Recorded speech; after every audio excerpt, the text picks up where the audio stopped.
No. So they may temporarily shut that enzyme off. Like turning off the light in a room you're not in, right? You don't need it right now, save that energy. Okay? But then if you drink a glass of milk when you get home, they're going to want this enzyme to be functional, so they'll turn it back on. That's regulating enzyme activity, turning them off when you don't need them, turning them back on when you do. Okay? So it's a reversible process. What we're going to go through is a couple of ways to do that. Turn enzymes on and off as necessary. Allosteric regulation, this is our first method. Allosteric, that word by itself, means changes shape. We're going to change the shape of the enzyme to turn it on and turn it off. So you may have noticed when I'm drawing my little enzyme, I made another little spot, right? If this were a ball, this would be kind of like the Pillsbury Doughboy, you just have your finger in, right, made a dent. That position is the allosteric site, used for allosteric regulation. Little indentation. Right now, there's nothing there. It's empty. So the active site has the proper shape. The substrates combine. The reaction can happen. So this we're going to consider for this enzyme. It's turned on right now. Right? The active site has the proper shape. The reaction can occur. If we were to put something in that allosteric site, attach what is called an effector molecule. Right there. The effector molecule attached. What that will do is change the shape of the active site. Okay. So when the effector molecule is attached, the active site has changed shape. Will A and B be able to fit into that active site now? No. No. So will the reaction happen? No. No. The enzyme is now effectively off. Attach the effector molecule to the allosteric site. That changes the shape of the active site. So the reaction in this case does not occur. The same with that, the bonding could be different. Right. Different types of bonding. Depending on which enzyme, which reaction we're talking about. Okay, so again, the online class doesn't get to see me draw, so this is their picture. Nothing in the allosteric site. The active site is the right shape for this substrate. You put the effector molecule in, which unfortunately is sometimes called the allosteric inhibitor. Same thing as effector molecule. You attach that. The active site has changed shape, so now our substrate can't bind. Reaction won't happen. Completely reversible. You take that effector molecule or take the inhibitor out, the enzyme's going to go right back to looking like this. The shape will change again.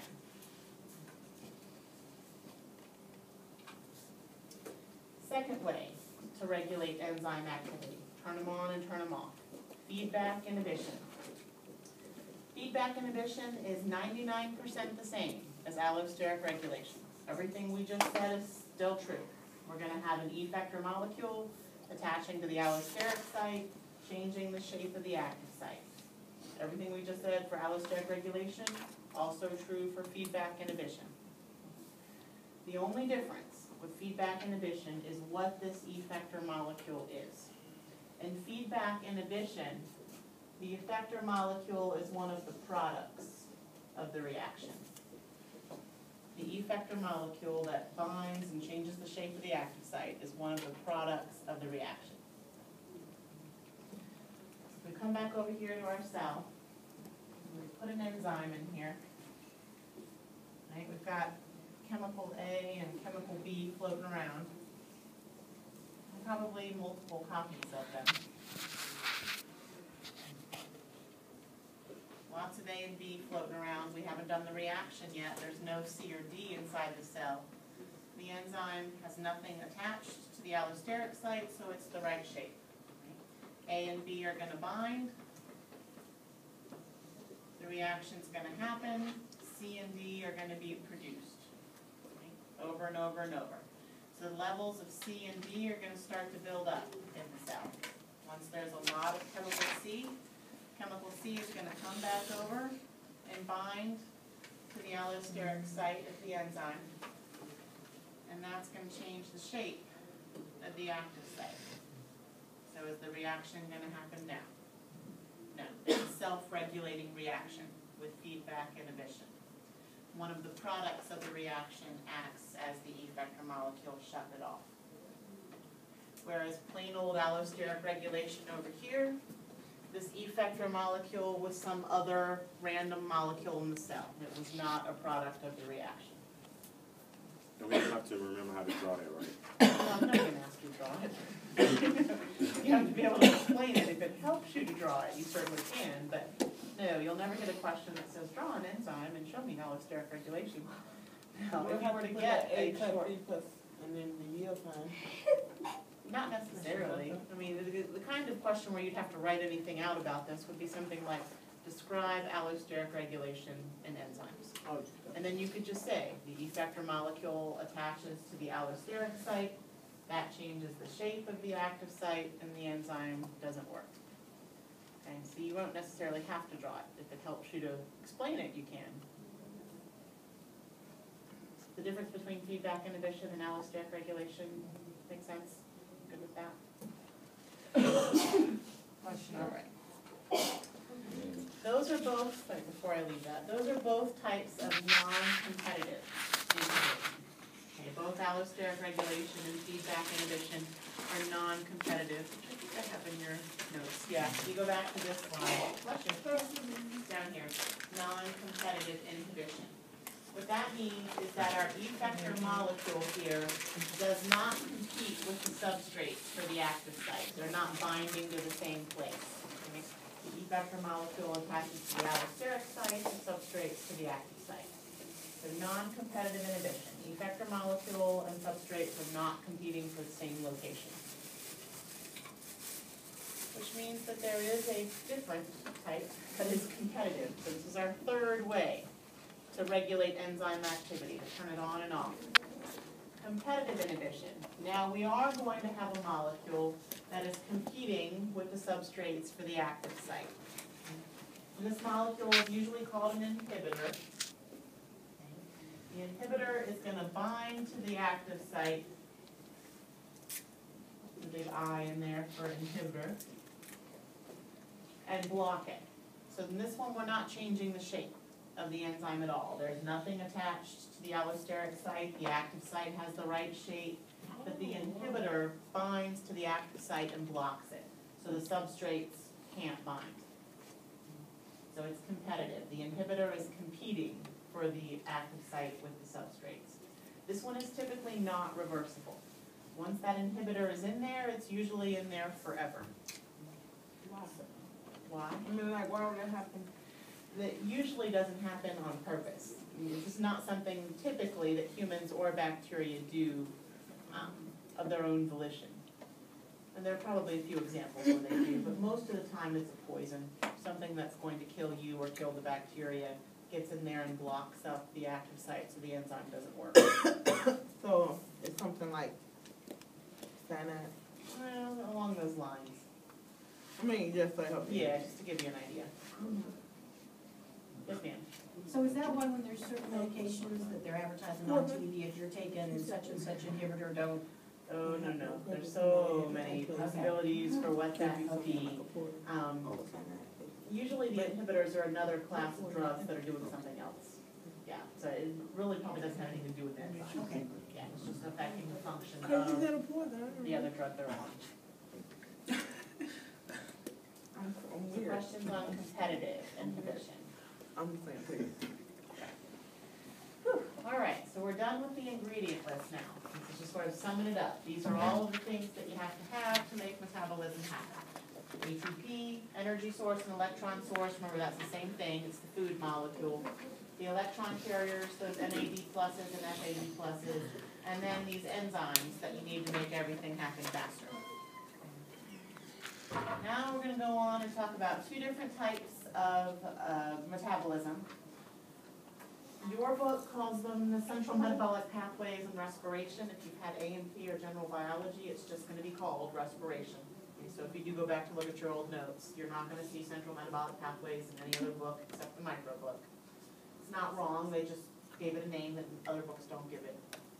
And then our second type of metabolism will be fermentation. You said that's the second type of metabolism? Yep, the first one is respiration, the second is fermentation. Okay, so we're going to start with respiration, those central metabolic pathways. like we said, we have to write one giant equation and call it respiration, but it happens as a series of steps, right? We break a few bonds, release energy, break a few more bonds, release energy. So these are the 4 steps of the central metabolic pathways: glycolysis, the transition step, Krebs cycle, and respiration, or depending on the book you read, electron transfer phosphorylation. This slide is to give you some indication of what you need to study for each of those steps. When you read this in the chapter, there are giant pictures showing you every intermediate chemical and the name of every enzyme that helped make that intermediate chemical. Okay, so in an attempt to reduce the amount you need to know, for each of those steps listed at the top, you need to know the starting molecule, the molecule at the beginning of each step, and the molecule at the end, the molecule that's leaving. You don't have to know the 8 to 15 intermediates in between. Okay, just the beginning and the ending molecule. And I'm going to tell you in the PowerPoint what all those are.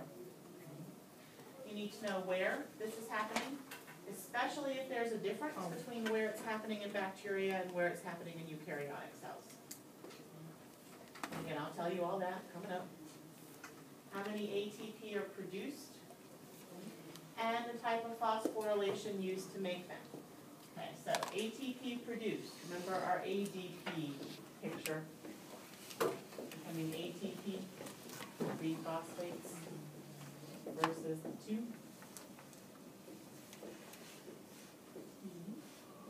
And we had to put the phosphate in with some energy. So we're focusing on that half of the picture. We went from ADP to ATP.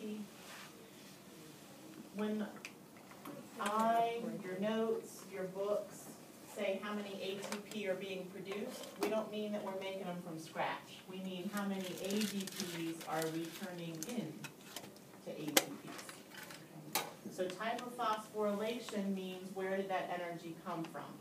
Substrate level, you broke a bond. Oxidative phosphorylation, you use the energy from proton motive force. So that's how many ATP you make, how you made them, the type of phosphorylation, and then how many electron carriers are reduced. That's how many NAD pluses or FAD pluses picked up their electrons, which remember had the silent proton with them, right, making them a hydrogen. How many did you turn into NADHs and FADHs? Because that was the reduced form.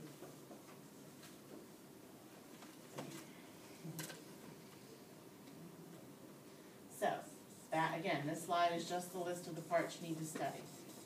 Janelle, did you have a question in there? No, not really. Okay. All right, so we're good with that. Okay. Well, we'll do the first one together. We should have at least time to get through glycolysis. And we'll see about the other. Glycolysis location, Thomas will tell you, right? Cytoplasm. Is there any way, is it like different than what it is for Bio 101? There are some differences. Okay, Yeah. because I was thinking bacteria. Right. For the A whole Because I lot have of a it- chart that Right. says it A all. lot of it is very much the same, and we'll point out what the differences are as we go. The whole process, is that called cellular respiration? In most books, that's what they call it. Right. This So, yeah. micro book I'm calls afraid it this weekend. central metabolic pathways and respiration. I got it right. Yeah, most of it is very much the same between humans and bacteria. Like I said, we'll point out the differences. Right now, glycolysis is pretty much exactly the same. Cytoplasm is where it happens for humans, bacteria, fungi, plants. We all do it in cytoplasm. Molecule in, we're going to use glucose as our example, as our sugar. Again, C6H12O6. 2 molecules out, pyruvate. And if you printed your notes, you've got the picture of this on the next slide. Make sure you don't have the notes printed while do a bad job of drawing it for you. Okay. Glucose is C6. So we're going to track just the carbons, right? C6H12O6. So just looking at the carbons, we're going to ignore the hydrogens and oxygens for now. This is our glucose. Essentially what we're going to do is break that bond, cutting glucose in half. So those 2 molecules out are 2 chains of 3 carbons that we call pyruvate. Wait a minute.